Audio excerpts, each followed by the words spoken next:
लोकसभा है उसके जो अंतर्गत विधानसभा होली है, क्या संदेश देना चाह रहे हैं? देखिए, एक बात समझिए, एक तो तीसरा कोई विकल्प नहीं था। लोग एनडीए और आरजेडी के खिलाफ लोगों में दिलचस्पी नहीं थी। 20 साल लोगों ने एनडीए की सरकार या आरजेडी की सरकार के साथ, दोनों गठबंधन साथ रहे तो लोगों ने वोट दिया। सबसे ज़्यादा अत्यंत पिछड़ी जाति, पिछड़े माइनॉरिटीज़ का वो इलाका है, और डेवलपमेंट हुआ ही नहीं, लोगों की मदद हुई नहीं। तो जिसका गुस्सा बीमा भारती जी को भी झेलना पड़ा। डेवलपमेंट नहीं होने के कारण व्यक्तिगत तौर पर भी असर पड़ता है कैंडिडेट पे। नरेंद्र मोदी जी को छोड़ के लगभग सभी लोग प्रचार में गए। ललन बाबू, जीतन राम मांझी, चिराग पासवान जी, संजय झा जी, सारे मिनिस्टर, सीएम, डिप्टी सीएम, दोनों डिप्टी सीएम कैंप किए। 19 मिनिस्टर कैंप किए वहाँ। और क्या कारण है कि एनडीए को ऊंची जात का समर्थन नहीं प्राप्त हुआ? इसका मतलब है कि नीतीश कुमार जी के प्रति जो गुस्सा चिराग जी अकेले लड़े थे उस वक्त था, ऊंचे समाज का आज भी है। जदयू को वोट नहीं देना चाहते, और जो मंत्री संतरी हैं, एमएलए एमपी हैं जदयू के या बीजेपी के, वो वोट नहीं दिलाने में सक्षम है। जिस जाति के आधार पर आप मंत्री बनते हैं और उस जाति का जदयू को 10 वोट भी ना मिले उस समाज का, तो ये क्या संदेश जा रहा है? और एनडीए को क्या संदेश गया कि आपसे जदयू से मोह भंग हो रहा है, राजद से तो पहले से मोह भंग हो चुका है। तीसरी चीज, अत्यंत पिछड़ी जाति का बंटवारा। सर वो 5 बार की पिछड़े भैया 5, इसलिए तो एंटी इनकमेंसी थी। और 5 सबसे बड़ी बात है, आप हमको बताइए ना, 1 लाख के लगभग वोट आया था लोकसभा में, और आप कहाँ पर हैं अभी? आधा कम वोट मिला है आपको। 30,000 के आसपास वोट आया। नहीं, बीमा जी को तो 11,000 था, अभी 30,000 आया। चूंकि पारिवारिक रूप से, व्यक्तिगत रूप से मेरा समर्थन उनको कांग्रेस के समर्थन के कारण, देखिए मैं वहाँ आऊँगा। अभी सवाल उठता है कि सारे मंत्री एमपी लगे रहते हैं ठेकेदारी में, माँ के नाम से, बेटा के नाम से, भाई के नाम से, सारे रिश्तेदारों के नाम से रजिस्ट्रेशन करा करके आप 300, 400, 500 करोड़ का टेंडर क्षेत्र में कीजिएगा, पूरा खानदान। तो आक्रोश तो झेलना पड़ेगा नेता को।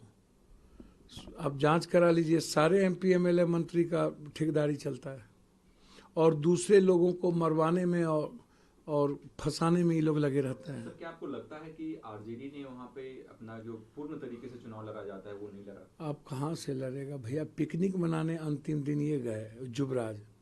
ये आज भी समझते हैं कि मुखेर कानून है, राजा की तरफ फरमान करेंगे और चल देंगे। इनकी नासमझी ने तो देश को भी नुकसान पहुंचाया, और ख़ास तौर पर माइनॉरिटीज और ओबीसी यादव समाज को सबसे ज़्यादा नुकसान पहुंचाया लोकसभा में। आज भी वो अहंकार में रहित है, अहंकार से ऊपर वो जाते नहीं हैं, बाहर वो निकलते नहीं हैं।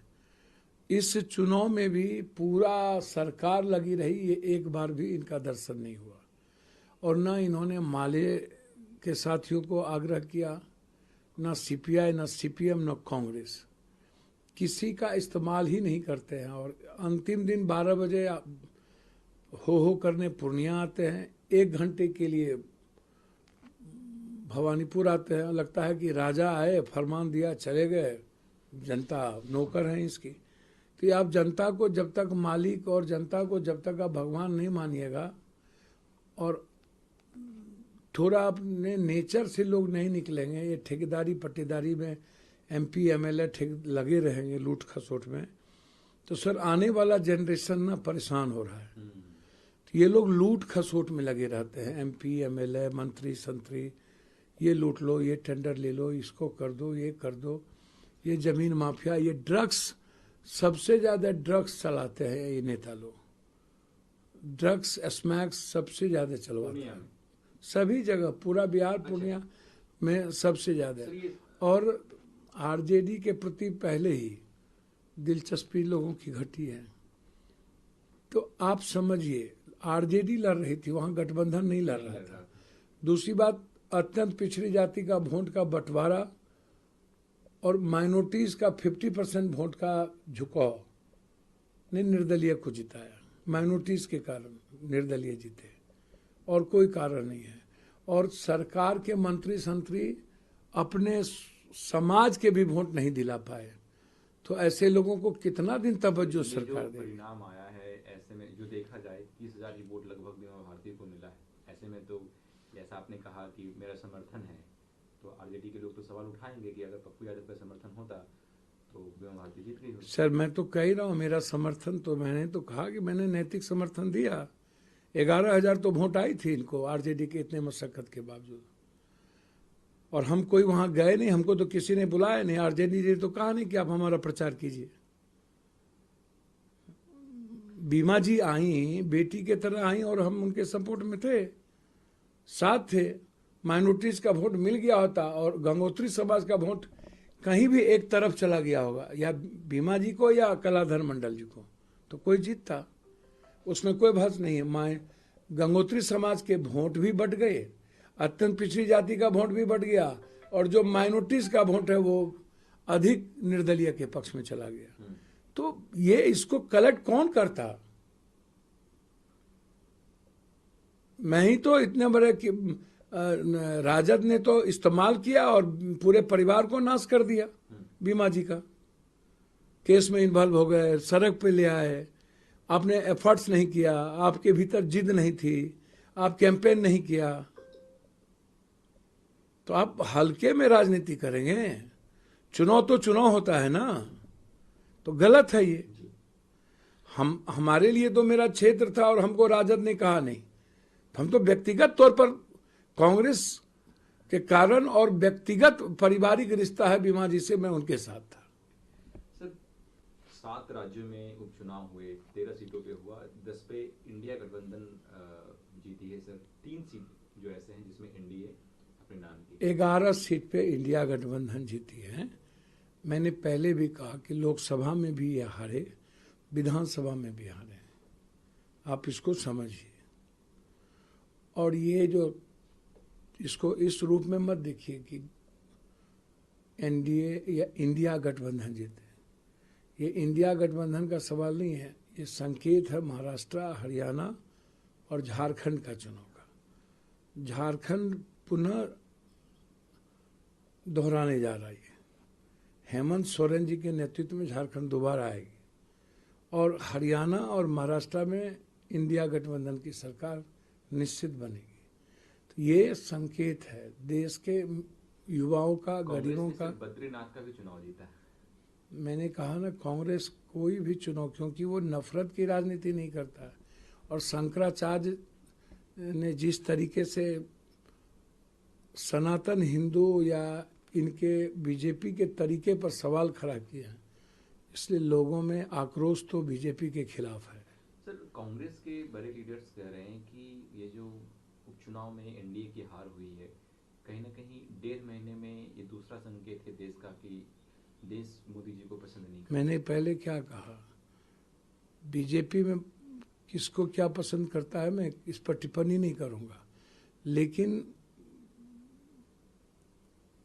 एमपी इलेक्शन भी, लोकसभा इलेक्शन में भी बीजेपी हारी है। इंडिया गठबंधन, एनडीए गठबंधन के बदौलत ये लोग आज सरकार में हैं, और आने वाले समय में किसानों का, युवाओं का, महिलाओं का, छात्रों का और गरीबों का समर्थन बीजेपी को मुझे लगता है कि नहीं मिलने वाली है किसी भी कीमत पर। आप इसको देख लीजिएगा। असदुद्दीन ओवैसी कल संभाजी नगर गए, औरंगाबाद, वहाँ से पिछली बार उनका सांसद जीत कर आया था। उन्होंने कहा कि पूरे महाराष्ट्र में से 48 सीटें हैं एक भी मुसलमान सांसद जीत के नहीं गया।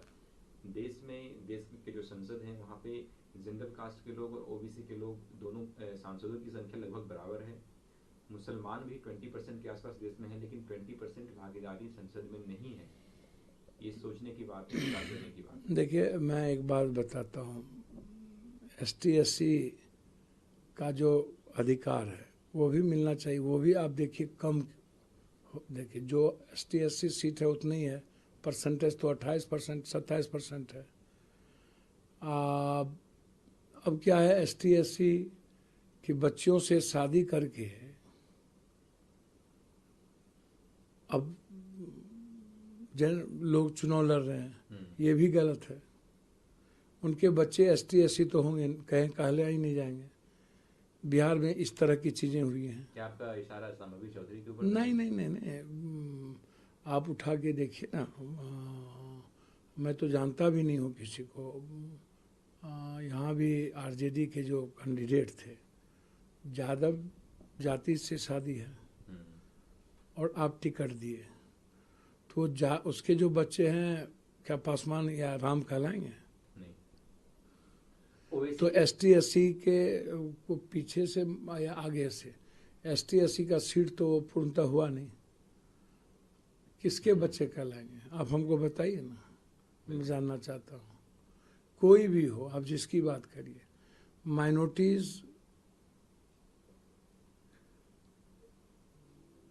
की राजनीति को तुष्टीकरण की राजनीति बीजेपी करती है, और इधर माइनॉरिटीज को लोग अछूत मानने लगी है कि इसको इस्तेमाल करो, जौड़ी नहीं है अधिक सीट देने की। सीट अधिक देगी तो लोग कहेंगे कि माइनॉरिटीज को अधिक सीट मिला। बीजेपी के दुष्प्रचार से जो सेकुलर पार्टी है वो लगातार डर रही है, इसको आप समझिए। और माइनॉरिटीज के किसी भी सवालों पर सीधा सेकुलर पार्टी खड़े नहीं रह पाती है, सिवाय राहुल गांधी जी के। और क्षेत्रीय पार्टी अब माइनॉरिटीज के राजनीति के तौर तरीके से बचना चाहती है। वो माइनॉरिटीज का वोट लेना चाहती है, अपना इमेज सेकुलर दिखाना चाहती है, लेकिन माइनॉरिटीज के मुद्दों पर वो एग्रेशन नहीं दिखाना चाहती है या आगे बढ़ के उनके साथ खड़ा नहीं रहना चाहती है। क्षेत्रीय पार्टी आप उठा के देख लो, कोई भी क्षेत्रीय पार्टी आप उठा के देख लो, NRC, CEA, 3 तलाक, आप किसी भी में उठा के देखो। अब हमको माइनॉरिटीज के सवाल पर कितने लोग खड़े हैं, कितने लोग खड़े हुए मुख्तार के भाई या अन्य लोगों पर, क्रिमिनल हो या अपराधी हो, माफिया हो। लेकिन यदि कानून से इतर किसी को मारा जा रहा है या मर रहे हैं और जो दिख रहा है उस पर कोई बोलने को तैयार नहीं है, क्योंकि वो मुसलमान है, गैंगस्टर है, कानून तो इन लोगों के लिए कोई कानून नहीं है। माइनॉरिटीज बिल्कुल दरकिनार होते जा रहे हैं, राजनीतिक रूप से इस्तेमाल हो रहे हैं, लेकिन उनको जो भागीदारी मिलनी चाहिए माइनॉरिटीज को, सही माने में इस देश में उनको भागीदारी नहीं मिल पाई।